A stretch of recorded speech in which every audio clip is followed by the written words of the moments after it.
Прошлое лето в Приморье выдалось необычайно душным. Городок, раскинувшийся неподалеку от Владивостока, буквально плавился под июльским солнцем. Влажный морской воздух тяжело зависал над зелеными сопками, асфальт к полудню становился мягким, а от бесконечного шума машин и городского гула спасения не было даже за закрытыми окнами. Светлана работала ветеринарным врачом в местной клинике уже больше 5 лет. Ее будни были наполнены непрерывным потоком тревог. То перепуганные хозяева принесут заболевшего котенка, то приходится до поздней ночи бороться за жизнь сбитого на трассе пса. Светлана отдавала работе всю себя, искренне любя каждого пушистого пациента. Но к середине июля почувствовала, что моральные и физические силы на исходе.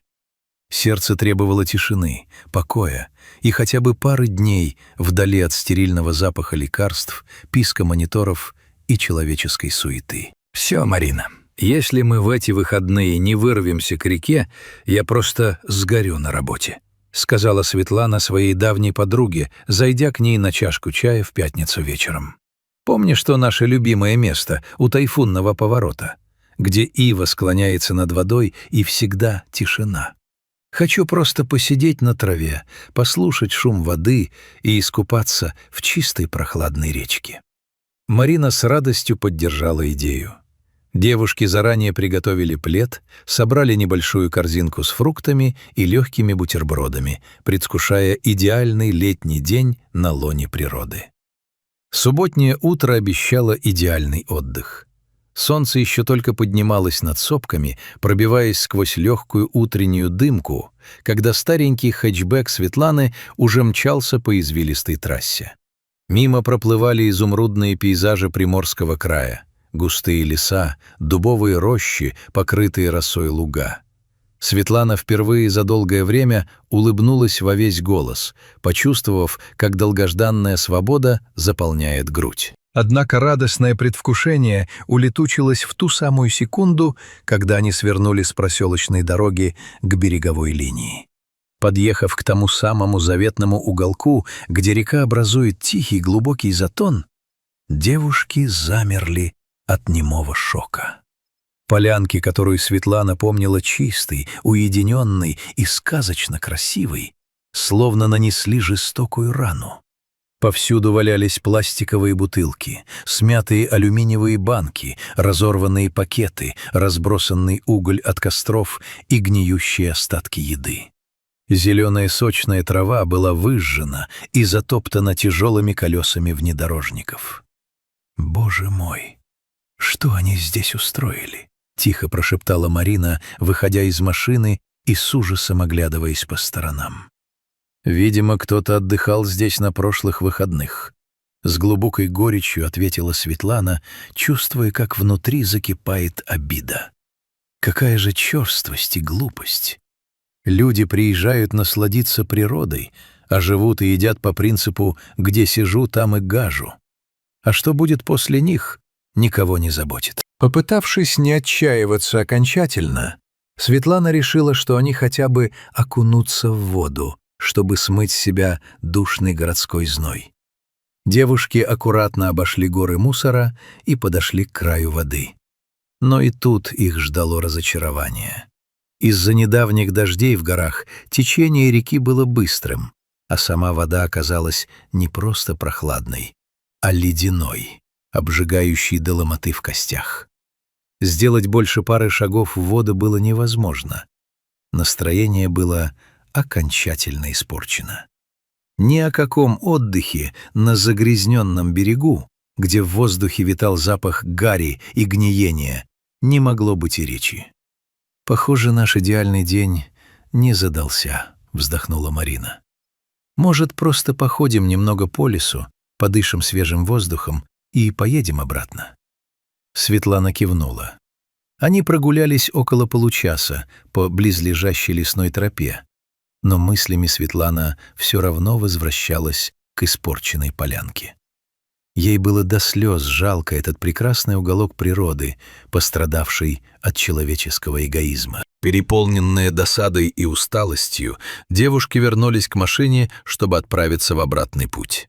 Светлана уже достала ключи и собралась открыть дверцу автомобиля, когда услышала легкое шуршание сухой травы неподалеку. Обернувшись, она увидела собаку. Это был беспородный пес средних размеров, изможденный, с пыльной, свалявшейся шерстью неопределенного рыжевато-серого оттенка и впалыми боками. Было видно, что животное давно скитается по окрестностям в поисках пропитания, перебиваясь случайными подачками или содержимым оставленных туристами мусорных куч. В зубах пес осторожно держал гордость своего сегодняшнего дня — черственную, давно высохшую и покрытую пылью булочку, найденную, вероятно, на одной из стихийных свалок. Светлана, как человек с открытым и чутким сердцем, почувствовала щемящую жалость.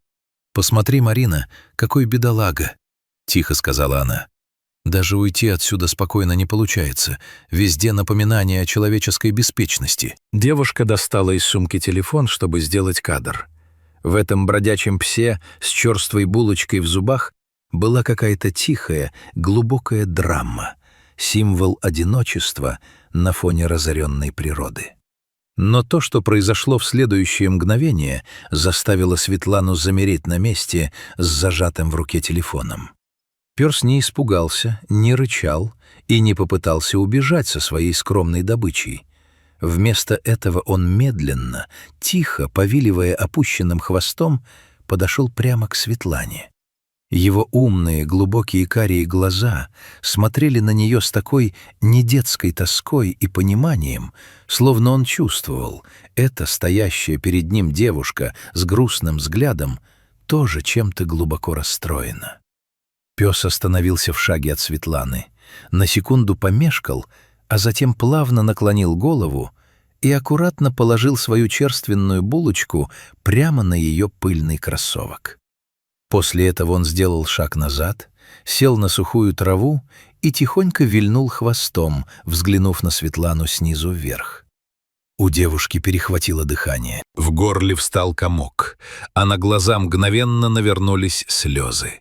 Это не было движением голодного зверя, выпрашивающего еду. Это был чистый, бескорыстный жест поддержки. Голодный, брошенный всеми бездомный пес, у которого не было в этом мире ничего, кроме этой единственной сухой корки хлеба, решил поделиться своим единственным сокровищем с расстроенным человеком. «Ты мой хороший», — прошептала Светлана, опустившись на корточки прямо перед собакой. «Ты отдаешь мне последнее?» Такая поразительная доброта и искренность не могли остаться незамеченными. Светлана была растрогана до глубины души. Никакой испорченный отдых, никакой мусор на берегу больше не имели значения. В этот момент она точно поняла, она не сможет уехать отсюда одна и оставить этого удивительного пса на произвол судьбы. «Света, ты серьезно хочешь забрать его?» — удивленно спросила Марина, хотя по глазам подруги уже знала ответ. «Я не смогу жить спокойно, если оставлю его здесь, Марина. Он сделал для меня то, на что не каждый человек способен», — твердо ответила Светлана. Светлана достала из корзины остатки бутерброда с колбасой и аккуратно предложила псу. Тот жадно съел угощение, после чего доверчиво уткнулся носом в ладонь девушки. Однако путешествие домой оказалось не таким простым, как надеялась Светлана. Когда они аккуратно завели пса на заднее сиденье машины и закрыли двери, животное охватил внезапный панический страх. Для бродячего пса, никогда не ездившего в автомобилях, замкнутое тесное пространство, гул заведенного двигателя и вибрация кузова казались смертельной ловушкой. Пес начал метаться по салону, тревожно скулить. А когда Светлана попыталась его успокоить и пригладить, от страха начала грызаться и больно кусаться. «Осторожно, Света, он же тебя покусает!» — испуганно крикнула Марина. «Все нормально, он просто очень напуган», — спокойно ответила Светлана, профессионально понимая состояние животного. В замкнутом пространстве у него сработал защитный инстинкт. Ему кажется, что его замуровали. Не рискуя здоровьем подруги и безопасностью движения, Светлана первым делом направила автомобиль не к себе домой, а в ветеринарную клинику, где работала. Добравшись до клиники, Светлана попросила дежурного ассистента помочь выгрузить собаку. Девушка одолжила из процедурного кабинета мягкий медицинский намордник, чтобы безопасно провести полноценный осмотр. В условиях знакомой клиники пес постепенно начал успокаиваться. Светлана тщательно обследовала неожиданного найденыша, проверила зубы, послушала сердце, взяла необходимые анализы и обработала шерсть от паразитов. К счастью, кроме сильного истощения, обезвоживания и нескольких старых царапин, пес оказался абсолютно здоров. Когда осмотр завершился, намордник сняли, и Светлана отвезла своего нового друга к себе в квартиру. Страх перед машиной и неизвестностью остался позади. Оказавшись в чистом, теплом доме, где его ждала миска с сытной мясной кашей и мягкая подстилка в углу комнаты, пес окончательно отмяк. Он обошел всю квартиру, внимательно обнюхал каждый угол, а затем подошел к дивану, где сидела уставшая, но счастливая Светлана. Пес положил голову ей на колени и издал долгий облегченный вздох. Имя для нового члена семьи придумалось само собой уже на следующий день, вызвав искренний смех у Светланы и ее друзей. Оказалось, что у найденыша есть одна очень смешная и трогательная привычка. Выражая свою безграничную любовь и признательность, он подходил к Светлане, когда та сидела или отдыхала, осторожно клал лапы ей на плечи и начинал очень нежно, едва ощутимо прикусывать ее за ухо. Это не было проявлением агрессии. Пес делал это с невероятной аккуратностью, словно проверяя хозяйку на прочность или выражая самый высший знак собачьей симпатии. «Ну ты даешь, боксер!» — смеялась Светлана, когда пес в очередной раз принялся аккуратно дегустировать ее ухо. «Настоящий Тайсон!» Так, с легкой руки Светланы, рыжий найденыш получил громкое имя Тайсон. Прошло несколько месяцев, и Тайсона было просто не узнать. Из худенького, испуганного бродяги со свалявшейся шерстью он превратился в статного, упитанного и невероятно красивого пса с лоснящейся рыжей шубкой и искрящимися радостью глазами. Тайсон оказался удивительно добрым, сообразительным и игривым питомцем. Он быстро выучил основные команды, с удовольствием играл в фрисби на парковых лужайках и стал любимцем всех соседей по дому. Но самое главное, между Светланой и Тайсоном возникла та редкая глубокая связь, которая бывает только между спасителем и тем, кого спасли. Светлана часто вспоминает тот неудавшийся летний день у замусоренной речки. Если бы не испорченное настроение, если бы не закрытое место и ледяная вода, она никогда бы не встретила у машины скромного пса с черствой булочкой в зубах. И каждый раз, когда Тайсон подбегает к ней с любимым мячиком или снова нежно прикусывает за ухо, Светлана понимает — настоящие подарки судьбы часто приходят к нам в самой неприглядной обертке, даже в виде черствой сухой булки, подаренной с чистым и любящим сердцем.